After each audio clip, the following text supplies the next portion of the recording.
ప్రియులారా, బాగున్నారా? దేవుని వాక్యాన్ని క్రమంగా చదువుచున్నారా? ప్రార్థించుచున్నారా? నేటి ధ్యాన వాక్యము కీర్తనల గ్రంథం 107వ కీర్తన 14వ వచనం. కష్టకాలమందు వారు యెహోవాకు మొరపెట్టిరి, ఆయన వారి ఆపదల నుండి వారిని విడిపించెను. కష్టకాలము కలిగినప్పుడు వారు దేవునికి మొరపెట్టారు.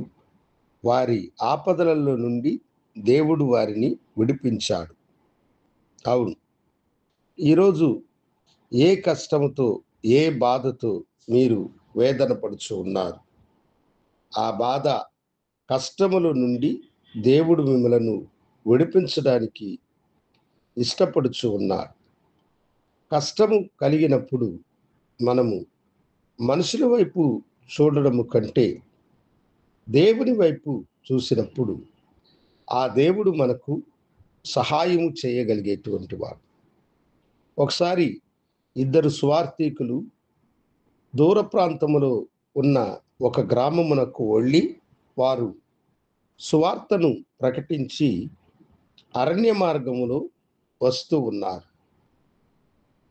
వారు వచ్చేటువంటి స్థలములో అది ఒక వాగు ప్రాంతము. అయితే అది నీరు లేకుండా ఎండిపోయి ఉన్నది.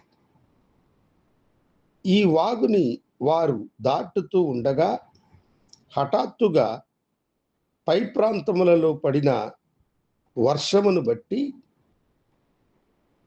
అడవిలోనికి పైనున్నటువంటి చెరువులలో వదిలిన నీరు హఠాత్తుగా ఆ చెరువులోనికి పరవళ్ళు దొక్కుతూ ఆ అడవిలో ఆ చెరువులోనికి ఆ నీరు ప్రవేశించినది. వీరు ఎదురు చూడనటువంటి ప్రవాహము వారిని చుట్టుకున్నది కనుక వారికి ఏమి చేయాలో అర్థము కాలేదు. పట్టుకోవడానికి కూడా ఎలాంటి ఆసరా లేదు. ఒకరినొకరు గట్టిగా కౌగిలించుకున్న వారై, ప్రభువా, మాకు సహాయము చేసి మా ప్రాణమును కాపాడుము అని దేవునికి మొరపెట్టినారు. నీరు వేగముగా వారిని చుట్టుకొని ఉక్కిరిబిక్కిరి చేస్తున్న సమయములో ఎండిన ఒక చెట్టు ఆ నీటిలో గుండా వేగముగా వారున్న స్థలమునకు అది వచ్చింది. ఆ చెట్ల కొమ్మలను పట్టుకున్నటువంటి వారై వారు ఉన్నారు. అది గట్టుకు చేరినది. కానీ ఆ రాత్రి సమయములో ఎక్కడ ఉన్నారు అది కూడా తెలియని పరిస్థితులు వారు ఆ రాత్రంతా దాని మీద గడిపారు. తెల్లవారింది. ఆ ఊరి వారు చూసినప్పుడు ప్రవాహపు నీటిలో ఆ చెట్టు కొమ్మలను పట్టుకున్నటువంటి ఈ ఇద్దరు దైవజనులు కనపడ్డారు. గ్రామస్తులు వారిని సురక్షితంగా కాపాడి ఒడ్డుకు చేర్చారు.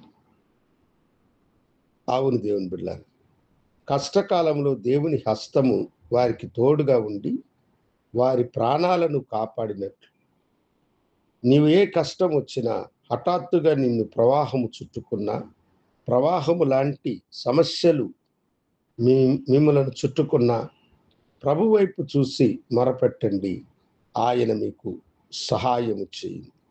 ప్రార్థించుకుందాం. గనుడా, నీకు వందనాలు. నీ బిడ్డలను నీ కృపాకరములకు అప్పగిస్తూ ఉన్నాను. వారిని దీవించి ఆశీర్వదించి కష్టకాలంలో వారికి విమోచన అనుగ్రహించమని యేసు నామమున అడిగి వేడుకొంచున్నాము తండ్రి. ఆమేన్. శుభోదయం. ప్రభు మిమ్మల్ని దీవించునుగాక.